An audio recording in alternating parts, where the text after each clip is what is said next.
வணக்கம். இந்த வீடியோவில் 2026ஆம் ஆண்டு மே மாதம் முதல் தவணை அகவலைப்படி அரியர் தொகை சார்ந்து அரசு ஊழியர்களுக்கு வழங்க உத்தரவுகள் பிறப்பிக்கப்பட்டிருக்கிறது. முதல் தவணை அகவலைப்படி அரியர் தொகை எந்த அரசு ஊழியர்களுக்கு வழங்கப்படும், அதே போல் இன்னும் எத்தனை தவணைகள் அகவலைப்படி அரியர் தொகை வழங்கப்பட வேண்டி இருக்கிறது என்பது சார்ந்து விவரங்களை பார்ப்போம். இந்த வீடியோவை தொடர்ந்து பார்க்குறதுக்கு முன்னாடி நம்ம சேனலை இதுவரைக்கும் சப்ஸ்கிரைப் பண்ணாதவங்க இந்த வீடியோக்கு கீழே இருக்க ரெட் கலர் சப்ஸ்கிரைப் பட்டன் அழுத்தி சப்ஸ்கிரைப் பண்ணிக்கோங்க. அரசு ஊழியர்களுக்கு மகிழ்ச்சி தரக்கூடிய முக்கிய அறிவிப்பை மாநில அரசு வெளியிட்டிருக்கிறது. அரசு ஊழியர்கள் மற்றும் ஓய்வூதியர்களுக்கு அகவலைப்படி 3% உயர்த்தப்படும் என்று அறிவிக்கப்பட்டிருக்கிறது. அகவலைப்படி டிஏ என்பது பணவீக்கத்தால் ஏற்படக்கூடிய வாழ்க்கை செலவு அதிகரிப்பை சமநிலைப்படுத்த அரசு ஊழியர்களுக்கு வழங்கப்படும் கூடுதல் கொடுப்பனவு. இது அடிப்படை சம்பளத்தினுடைய 1% கணக்கிடப்படும். பொதுவாக மத்திய அரசு ஊழியர்களை பொறுத்தளவில் ஒவ்வொரு ஆண்டிலும் 2 முறை, அதாவது ஜனவரி மற்றும் ஜூலை மாதங்களில் அகவலைப்படி உயர்வு அறிவிக்கப்படும்.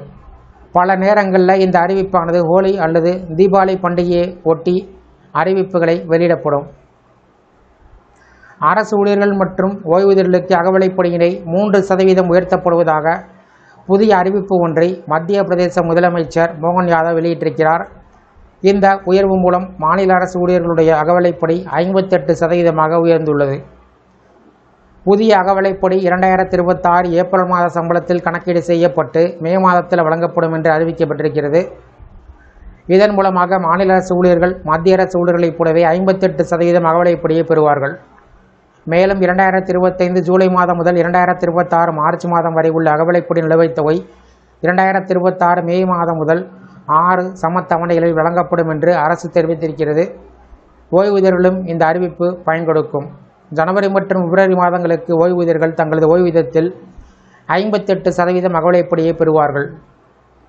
இது குறித்து பேசியுள்ள முதலமைச்சர், சமூகத்தினுடைய அனைத்து பிரிவு மக்களின் நலனுக்காகவும் அரசு தொடர்ந்து செயல்பட்டு வருவதாக தெரிவித்திருக்கிறார்.